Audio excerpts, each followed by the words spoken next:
لیکن کہا اللہ میں تجھ سے پناہ مانگتا ہوں اس بیوی کی، اے اللہ میں تجھ سے تیری پناہ میں آتا ہوں اس بیوی سے جو مجھے بڑھاپے سے پہلے ہی بوڑھا کر دے، وَمِن وَلَدٍ يَكُونُ عَلَيَّ وَبَالًا، اور ایسی اولاد سے جو مجھ پر وبال ہو، میرے لیے نعمت نہ ہو، سکون کا باعث نہ ہو، بلکہ وبال ہو میرے اوپر، ایسی اولاد سے بھی میں تیری پناہ میں آتا ہوں۔ وَمِن مَالٍ يَكُونُ عَلَيَّ فِتْنَةً، اور اے اللہ میں ایسے مال سے بھی تیری پناہ میں آتا ہوں جو میرے لیے فتنہ بن جائے، آزمائش بن جائے جو میرے لیے۔ اب آپ اندازہ لگائیں، بیوی ایک بہت بڑی نعمت ہے، اولاد یہ بھی نعمت ہے، مال یہ بھی بہت بڑی نعمت ہے، لیکن انہی کا اگر غلط استعمال کیا جائے یا یہ تربیت نہ ہونے کی وجہ سے ایسے راستے پر چلے جو راستہ رسول اللہ صلی اللہ علیہ وسلم کا نہیں ہے، تو پھر یہ چیزیں فتنہ ہیں، یہ چیزیں آپ کے لیے وبال ہیں، یہ چیزیں آپ کے لیے نعمت نہیں ہیں۔ اسی لیے رسول اللہ صلی اللہ علیہ وسلم نے فرمایا تھا ان الولد، کہ اولاد جو ہے یہ انسان کو نبخلتن، اور اس کے بعد مجبنتن اور محزنتن، تین صفات بیان کی کہ اولاد انسان کے اندر مین تین تبدیلیاں پیدا کر دیتی ہے۔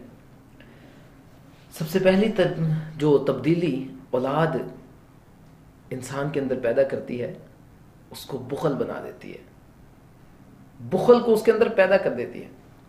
ان الولد نبخلتن مجبنتن محزنتن، اولاد انسان کو بخیل بنا دیتی ہے، انسان کو بزدل بنا دیتی ہے، اور انسان کو ایسا بنا دیتی ہے کہ وہ مایوس زندگی گزارنے شروع کر دیتا ہے۔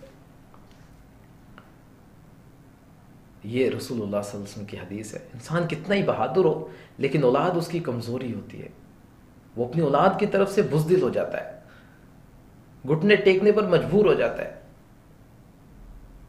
اور یہاں پر میں ان پہلوؤں کو شروع کرنے سے پہلے ایک آخری نقطہ آپ کے سامنے رکھنا چاہتا ہوں، بنیادی نقطہ۔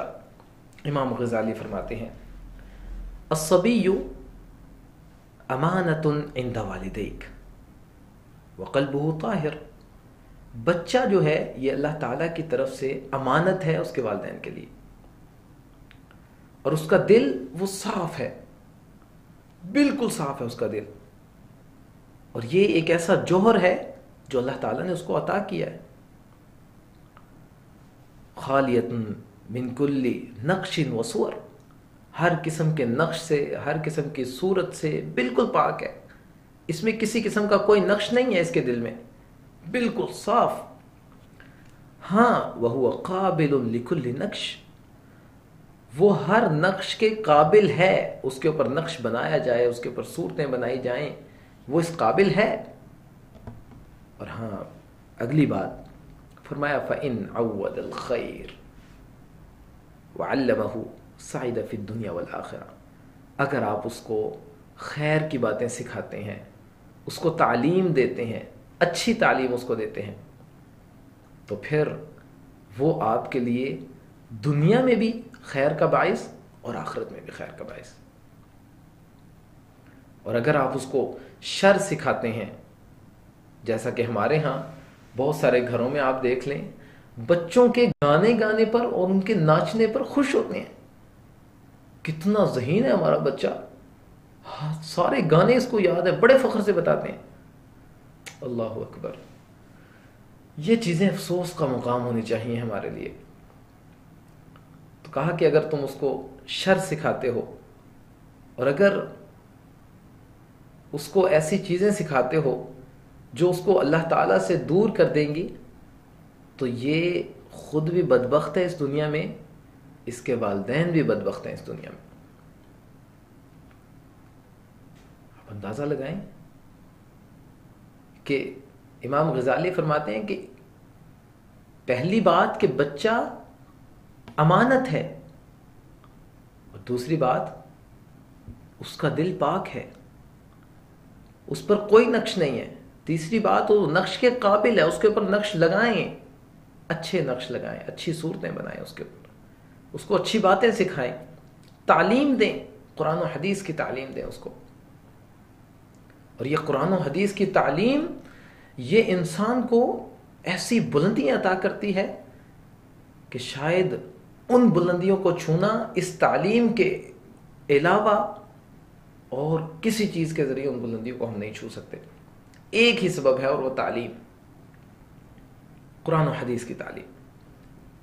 ہمارے بچوں کو انگلش بھی آ جائے گی، سائنس بھی آ جائے گی، سب کچھ آ جائے گا، اگر نہیں پتا تو غسل کرنے کا طریقہ نہیں پتا ان کو نہیں پتا کہ وضو کیسے کرنا ہے، ان کو نہیں پتا کہ کھانا کس طریقے سے کھانا ہے، ان کو نہیں پتا کہ ہم اگر واش روم میں جا رہے ہیں تو پہلے کون سا قدم رکھنا ہے، کون سی دعا پڑھنی ہے، نہیں پتا ان کو. ہاں، انگلش میں ہم اس کو ماہر بنانا چاہتے ہیں، سائنس میں ہم اس کو ماہر بنانا چاہتے ہیں. بلندیاں تو قرآن و حدیث کی تعلیم دیتی ہے، ہم اس تعلیم کے انکاری نہیں ہیں. وہ تعلیم دیں آپ، ضروری ہے اس دور کے اندر، لیکن خدا را اس تعلیم کے ساتھ بچے کو ایک اچھا انسان بھی تو بنائیں، اس کو دین کا داعی بھی تو بنائیں. میں ایک مثال آپ کے سامنے رکھتا ہوں کہ قرآن اور حدیث کی اور وہ تعلیم جو رسول اللہ صلی اللہ علیہ وسلم نے ہمیں بتائی ہے، اگر ہم وہ تعلیم دیں تو پھر وہ تعلیم انسان کو کہاں سے کہاں پہنچا دیتی. مثال میں آپ کو انسان کی نہیں دیتا، اس چیز کی مثال دیتا ہوں جس کو میں بھی نجس سمجھتا ہوں اور آپ بھی سمجھتے ہیں. رسول اللہ صلی اللہ علیہ وسلم نے ایک کتے کے بارے میں فرمایا کہ اگر وہ آپ کے برتن میں اپنی زبان لگا دے تو اس برتن کو 7 بار دھونا ہے آپ نے. ہاں، پہلی بار یا آخری بار اس کو مٹی سے بھی دھونا ہے. لیکن اگر اسی کتے کو سکھا دیا جائے کہ بھئی آپ نے شکار کیسے کرنا ہے، اسی کتے کو اگر یہ سکھا دیا جائے کہ اس نے شکار کیسے کرنا ہے، بسم اللہ پڑھ کر چھوڑا جائے اور وہ تعلیم دی جائے جو رسول اللہ صلی اللہ علیہ وسلم نے ہمیں اس کے بارے میں بتائی ہیں، تو کہا کہ وہی کتا جب شکار کر کے لائے گا وہ تمہارے لیے حلال ہے. اب آپ پہلے والی صورتحال کو دیکھیں، اگر وہ زبان کسی برتن میں لگاتا ہے، کہا 7 بار دھونا ہے، اور اب اگر وہ کسی خرگوش کو پکڑ کر لا رہا ہے تو کیا اس کے دانت اس کے جسم میں پیوست نہیں ہے؟ کیا اس کا خون نہیں نکلا ہوگا؟ یقیناً نکلا ہوگا. کہا وہ تمہارے لیے حلال ہے. کیوں؟ اس کو سکھایا گیا ہے. تو اگر ایک کتا جو ایسی شخصیت اور ایسا بدن رکھتا ہے کہ رسول اللہ صلی اللہ علیہ وسلم نے فرمایا اگر کوئی شخص اپنے گھر میں کتا رکھتا ہے، بلا وجہ کتا رکھتا ہے، تو روزانہ 2 قرات یعنی 2 بہت بڑے پہاڑوں کے برابر ان کا اجر وہ ضائع ہو جاتا ہے. پہلی تو بات، ہمارا اتنا اجر ہی نہیں ہے، اللہ تعالیٰ ہمیں نیکیاں کرنے کی توفیق دے. دوسری بات کہ بلا وجہ کتا گھر میں رکھنے سے اتنا اجر ضائع ہو رہا ہے، اور دوسری طرف ایک کتے کو اگر سکھا دیا جائے، اس کو شکاری بنا دیا جائے اور وہ تعلیم دی جائے جو رسول اللہ صلی اللہ علیہ وسلم نے ہمیں بتائی ہیں، تو پھر صرف اس کو گھر میں رکھنا ہمیں گناہوں سے عاری نہیں کر سکتا، بلکہ وہ جو شکار کرے گا وہ بھی کھا سکتے ہیں ہم. تو اگر ایک کتے کو اللہ تعالیٰ تعلیم کی وجہ سے اس مقام پر پہنچا سکتے ہیں تو ہم تو انسان ہیں، ہم تو وہ مخلوق ہیں کہ اللہ تعالیٰ نے ہم سے بہتر کوئی مخلوق نہیں بنائی. تو وہ تعلیم اپنی اولاد کو دیں جو تعلیم اللہ تعالیٰ نے اور رسول اللہ صلی اللہ علیہ وسلم نے ہمیں دینے کا اختیار بھی دیا ہے اور ہم پر لازم بھی قرار دیا.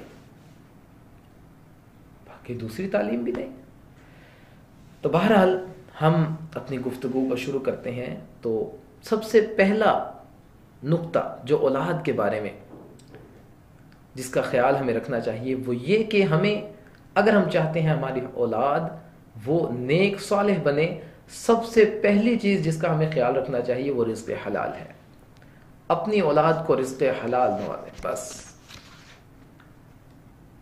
رسول اللہ صلی اللہ علیہ وسلم کے ایک صحابی آپ صلی اللہ علیہ وسلم کے پاس آئے اور آ کر کہا اللہ کے نبی میں مستجاب الدعوات بننا چاہتا ہوں. میں ایسا شخص بننا چاہتا ہوں جس کی ساری دعائیں قبول ہوں. نبی مکرم صلی اللہ علیہ وسلم نے فرمایا اپنے کھانے کو حلال کر لو، اللہ تعالیٰ تمہیں مستجاب الدعوات بنا دیں گے. یعنی جو شخص اپنا کھانا حلال کرتا ہے اور حرام کی امیزش اس کے اندر نہیں ہونے دیتا ایک ذرے کے برابر بھی، اللہ تعالیٰ اس کو مستجاب الدعوات بنا دیں گے. وہ اللہ تعالیٰ سے جو مانگے اللہ تعالیٰ اس کو عطا کریں گے. ہم شکایتیں کرتے ہیں نا جی، ہماری کوئی دعا نہیں سنی جاتی، اللہ تعالیٰ ہماری نہیں سنتے، ان کی نہیں موڑتے. اللہ تعالیٰ سب کے سنتے ہیں بھائی. ہمیں اپنی حرکتوں پر غور کرنا چاہیے کہ ہماری حرکتیں کیسی ہیں. اللہ تعالیٰ ہر وقت ہر کسی کی ہر جگہ ہر زبان میں سنتے ہیں. جب اللہ تعالیٰ خود کہہ رہے ہیں اجیب دعوت الداع اذا دعان، میں جواب دیتا ہوں جب پکارنے والا مجھے پکارتا ہے. اللہ تعالیٰ خود کہہ رہے ہیں اور ہم کہتے ہیں اللہ تعالیٰ سنتا نہیں ہے. ہمیں اپنی زبان سے کلمات بھی سوچ سمجھ کر نکالنے چاہیے. تو اگر ہم ایسے لوگ بننا چاہتے ہیں کہ جن کی دعائیں اللہ تعالیٰ قبول کریں، اور ہم چاہتے ہیں کہ ہماری دعائیں ہماری اولاد کے حق میں ساری قبول ہوں، تو اپنے رزق کو حلال کر لیں. رسول اللہ صلی اللہ علیہ وسلم فرماتے ہیں کہ جو شخص 10 درہم کا لباس خریدتا ہے نا، اس میں 1 درہم حرام کا ہوتا ہے. کہا 40 دن تک اس کی نمازیں قبول نہیں ہوتی. 40 دن تک اس کی نمازیں قبول نہیں ہوتی. یہ حدیث ہمیں یہ بتاتی ہے کہ اگر ہم حرام کھاتے ہیں یا کچھ بھی کھاتے ہیں تو 40 دن تک اس کے اثرات ہمارے جسم کے اندر موجود رہتے ہیں. اور اگر ان 40 دن میں ہماری موت ہو جائے اور ہم اس حال میں اللہ تعالیٰ کے سامنے جائیں کہ ہمارے جسم کے اندر حرام موجود ہو، تو وہ حرام، رسول اللہ صلی اللہ علیہ وسلم نے فرمایا جو جسم حرام سے پلتا ہے اس کے لیے آگ بہتر ہے. یہ بات ہو رہی ہے دنیا کی کہ دنیا میں جو جسم حرام سے پلتا ہے اس کے لیے آگ بہتر ہے. اگر ہم اپنے جسم میں حرام لے کر اللہ کے سامنے جائیں تو پھر آپ خود اندازہ لگائیں. اللہ تعالیٰ اپنے انبیاء سے رسولوں سے بھی یہی کہا یا ایھا الرسل کلوا من الطیبات واعملوا صالحا، پاکیزہ کھانا کھاؤ اور صالح عمل کرو. یعنی پاکیزہ کھانا کھاؤ، صالح عمل بعد میں کہا، مطلب صالح اعمال کے لیے پاکیزہ کھانا ضروری ہے. اگر آپ کا کھانا پاکیزہ نہیں ہوگا تو صالح اعمال کا کوئی فائدہ نہیں. جیسا کہ پچھلی حدیث میں ہے کہ اس کی 40 دن تک نمازیں قبول نہیں ہوتی. اور اگر آپ یہ دیکھیں کہ قرآن کے بعد سب سے بہترین کتاب جو ہے، امت کا اتفاق ہے اس پر کہ صحیح بخاری، جو امام بخاری رحمہ اللہ نے لکھی، جن کا نام محمد بن اسماعیل ہے. ان کے والد یہ کہتے ہیں کہ میں ایک دن بھی میں نے ایک ذرہ بھی اپنے بیٹے کو حرام کا نہیں کھلایا. اور صرف حرام کا نہیں، ایسا ایک لقمہ بھی میں نے اپنے بیٹے کو نہیں کھلایا جس میں یہ شبہ کیا جائے کہ یہ حرام کا ہے یا حلال کا ہے. میں نے اس کو حلال ہی کھلایا ہمیشہ. اور پھر بیٹا دیکھیں آپ، محدثین جتنے محدثین ہیں ان سب میں سب سے بڑے.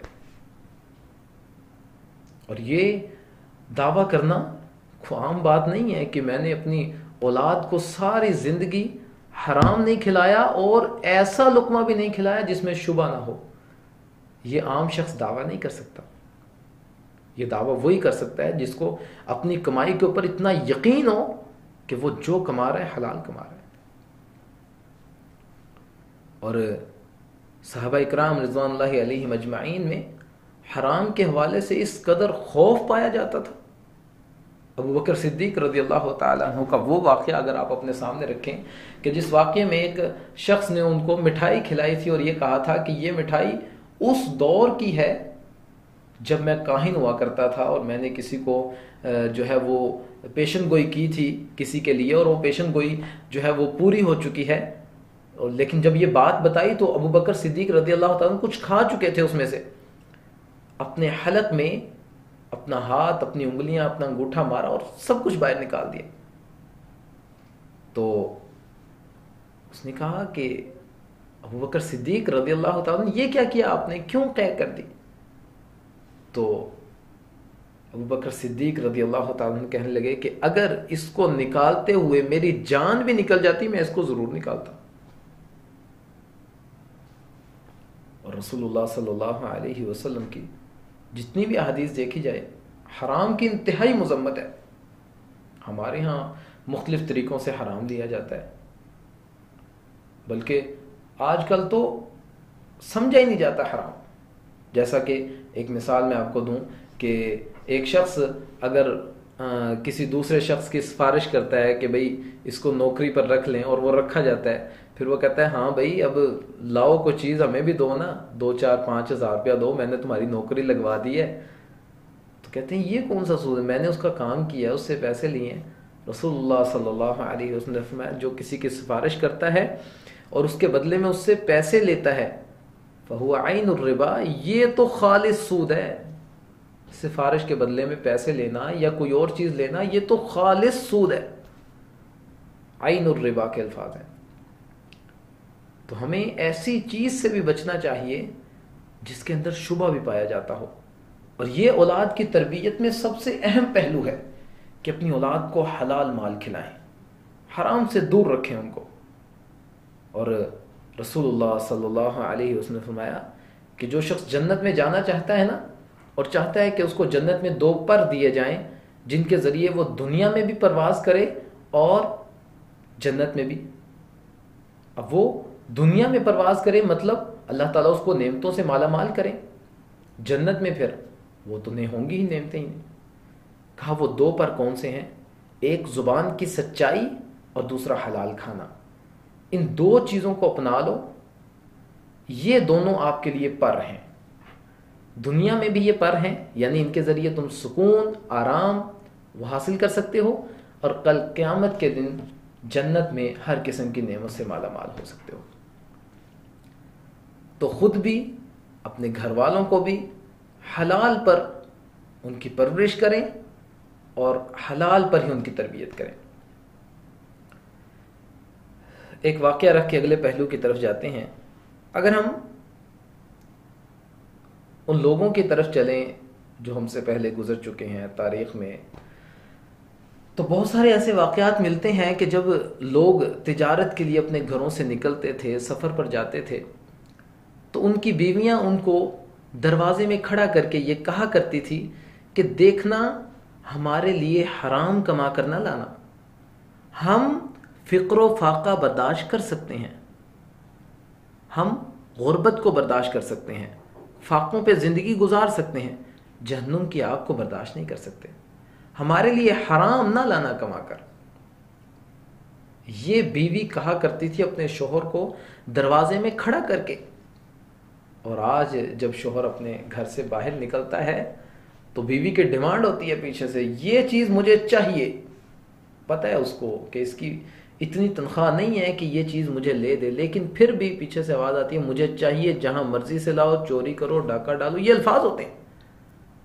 یعنی ہم ان کو حرام کمانے پر اکساتے ہیں کہ ہمارے لیے حرام کماؤ، حرام لاؤ، جہاں مرضی سے لاؤ. گھر سے نکلتے ہوئے دعا ہم نے کبھی دی نہیں، حلال کمانے کی تلقین ہم نے کبھی کی نہیں. اتنی لمبی لمبی لسٹ ہم پکڑا دیتے ہیں، یہ ساری چیزیں آج مجھے چاہیے بس. تو بہرحال ہمیں حلال کو مد نظر رکھنا چاہیے. اولاد ایک نعمت ہے، اس کو نعمت سمجھیں اور اس کو نعمت ہی برقرار رکھیں. اس کو ایسا نہ بنائیں کہ یہ آپ کے لیے فتنہ بن جائے. دوسری چیز اور دوسرا پہلو اولاد کی تربیت میں جس کو ملحوظ خاطر رکھنا چاہیے وہ ہے دعا کرنا. اور میں تو یہ کہوں گا کہ اپنی اولاد کے لیے ہمیں شادی سے پہلے بھی دعا کرنی چاہیے اور شادی کے بعد بھی دعا کرنی چاہیے. اور یہ اگر ہم اپنی اولاد کے حق میں دعا کرتے ہیں تو یقیناً ہماری دعا ان تک پہنچتی بھی ہے اور ہماری دعا صرف ان کو لگتی نہیں ہے بلکہ اس کے ثمرات ان پر نمایاں نظر آتے ہیں. اور ہمیں ان تمام دعاؤں کو بھی یاد کرنا چاہیے جو دعائیں بیوی سے صحبت کے وقت بھی پڑھی جاتی ہیں. علامہ ابن قیم رحمہ اللہ فرماتے ہیں کہ جو شخص اپنی بیوی سے صحبت کرتا ہے اور اس کو وہ دعائیں نہیں آتی جو دعائیں اس کو آنی چاہیے، وہ تمام دعائیں نہیں پڑھتا، فرمایا وقد یفوت الولد خیر، اس کی اولاد کو خیر سے محروم کر دیا جاتا ہے، خیر سے محروم کر دیا جاتا ہے اس کی اولاد کو. آپ اندازہ لگائیں ایک بچہ اگر پیدا ہوتے ہی خیر سے محروم کر دیا گیا تو بڑے ہو کر اس میں کیا خیر موجود ہوگی. تو سب سے پہلے تو ان تمام دعاؤں کو یاد کریں، ان دعاؤں کو پڑھا کریں اور اللہ تعالیٰ سے اپنے لیے، اپنی بیوی کے لیے، اپنی اولاد کے لیے دعائیں کیا کریں. دوسری بات، ہم کبھی کبھی نہ چاہتے ہوئے اپنی اولاد کو بد دعائیں دیتے ہیں. جیسا کہ گھر میں اگر ہمارے بچے نے کوئی چیز گرا دی، گلاس گرا دیا یا کوئی برتن توڑ دیا، ہم فوراً کہتے ہیں تیرا بیڑا غرق ہو جائے، تو نے یہ کر دیا. ہم یہ کیوں نہیں کہتے کہ اللہ تمہیں ہدایت دے اور اللہ تمہیں دنیا آخرت کی بھلائیاں دے، یہ کیا کیا تم نے؟ ہم اس کو دعائیں کیوں نہیں دیتے؟ ہم کیوں بد دعائیں دیتے ہیں؟ عبداللہ ابن مبارک رحمہ اللہ کے پاس ایک شخص آیا اور آ کر کہنے لگا کہ میری اولاد جو ہے وہ میرا کہاں نہیں مانتی، اپنی اولاد کی شکایت کرنے لگا. عبداللہ ابن مبارک رحمہ اللہ نے کہا کیا تم نے کبھی اپنی اولاد کو بد دعا دی ہے؟ کہتا ہاں، جب میری بیوی حاملہ تھی نا تو اس نے ایک دن مجھے ٹائم پہ کپڑے نہیں دیے تھے اور کھانا نہیں دیا تھا، تو میں نے کہا تھا کہ اس اولاد کو میں نے کیا کرنا ہے جس کی وجہ سے نہ تم ٹائم پہ مجھے کھانا دے سکی ہو اور نہ تم نے میرے کپڑوں کا خیال رکھا ہے. تو عبداللہ ابن مبارک رحمہ اللہ نے کہا کہ اب تم میرے پاس کیا کرنے آئے ہو؟ تم نے خود اس کو بد دعا دی تھی اور تمہارے خود اس کو بد دعا دینے کی وجہ سے یہ معاملہ پیش آیا ہے، لہذا اب تم میرے پاس کیا کرنے آئے ہو؟ اب تم جا سکتے ہو. تو اگر ہم یہ چاہتے ہیں کہ ہماری اولاد ہمارا کہا مانے تو پھر اس کو دعائیں دیں، بد دعائیں نہ دیں. کوئی بھی کام کرے وہ اس کو ہر دم دعائیں دیں، اللہ تمہیں ہدایت دے، اللہ تمہیں دنیا آخرت کی بھلائیاں عطا کرے، اللہ تعالیٰ تمہیں ان لوگوں میں شامل کر دے جو اللہ تعالیٰ کے مقرب بندے ہیں. وہ کوئی بھی غلط کام کرے اس کو دعا دیں. ایک تو وہ غلط کام کرتا ہے، اوپر سے ہم اس کو بد دعا دے دیتے ہیں، برائی پر برائی. تو اپنی اس چیز کو چینج کریں. اس کے بعد پھر ہم رسول اللہ صلی اللہ علیہ وسلم کی اس واقعے کو بھی دیکھیں جب نبی مکرم صلی اللہ علیہ وسلم نے فاطمہ رضی اللہ تعالیٰ عنہ کی شادی کی تھی اور علی رضی اللہ تعالیٰ عنہ کے ساتھ ان کو رخصت کیا اور جاتے ہوئے ان کو دعائیں دے رہے تھے. اللہ تعالیٰ تم دونوں میں برکت دے، اللہ تعالیٰ تم دونوں پر برکت دے، اللہ تعالیٰ تمہیں جو اولاد دے اس میں برکت ہو، اللہ تعالیٰ تم، بہت ساری دعائیں دی ان کو. اور جب تک نبی مکرم صلی اللہ علیہ وسلم کی نظر سے اوجھل نہیں ہو گئے اللہ کے نبی ان کو دعائیں دیتے چلے گئے. آج ہم لوگ تو اگر اپنی بیٹی کی شادی کرنی ہے تو اس کے لیے سب کچھ دیکھتے ہیں، مال، اسباب، مکان، گھر، کوٹھی، سب کچھ دیکھتے ہیں. اگر کچھ نہیں دیکھتے تو اس شخص کا تقوی اور اس شخص کی نیکی نہیں دیکھتے. جبکہ رسول اللہ صلی اللہ علیہ وسلم نے فرمایا من زوج کریمتہ من فاسق فقد قطع، جس شخص نے اپنی بیٹی کی شادی کسی فاسق سے کر دی، گناہ گار سے کر دی، اس نے قطع تعلقی کی، اس نے رشتہ داری کو برقرار نہیں رکھا، اس کو توڑ دیا رشتہ داری کو. اور قطع تعلقی کرنے کے بارے میں رسول اللہ صلی اللہ علیہ وسلم نے ایک دوسری حدیث میں فرمایا کہ جس نے قطع تعلقی کی لا يدخل الجنت قاطع، وہ جنت میں داخل نہیں ہوگا. رشتہ داری کو توڑنے والا جنت میں داخل نہیں ہوگا. تو یہ ایک بہت بڑی بات ہے کہ ہم اپنی اولاد کے لیے دعائیں کریں. ہر لمحے یہ خیال رکھیں کہ ہم نے اپنی اولاد کو بد دعا نہیں دینی، کسی لمحے بھی. تو آج ہم نے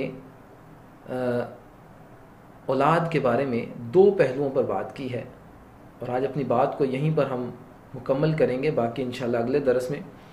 سب سے پہلے نمبر پر اولاد کی تربیت میں حرام کی آمیزش نہیں ہونی چاہیے، یہ سب سے پہلا پہلو ہے۔ ان کو حلال کھلائیں، حلال پر ان کی تربیت کریں، اور ہر دم ان کو حلال کمانے کی اور کھانے کی تلقین کرتے رہیں۔ اور نمبر دو، ان کے لیے دعا کریں، اپنی شادی سے بھی پہلے، اپنی شادی کے بھی بعد، اور ہر لمحے ان کے لیے دعائیں کرتے رہیں۔ یہ دو پہلو ان کو ملحوظ خاطر رکھیں۔ اور بہت سارے پہلو ہیں جو رسول اللہ صلی اللہ علیہ وسلم نے اولاد کے حوالے سے ہمارے سامنے رکھے ہیں، وہ انشاءاللہ اگلے درس میں۔ اللہ تعالیٰ سے دعا ہے اللہ تعالیٰ ہمیں، ہماری اولاد کو، اور ہمارے رشتہ داروں کو، اور ان تمام لوگوں کو جو رسول اللہ صلی اللہ علیہ وسلم پر ایمان لائے، جو اللہ تعالیٰ کی بات کو مانتے ہیں، نبی مکرم صلی اللہ علیہ وسلم کی اتباع اور پیروی کرتے ہیں، اللہ تعالیٰ ان تمام لوگوں کو معاف کر دے، ان پر رحم کرے۔ وما علینا الا البلاغ المبین۔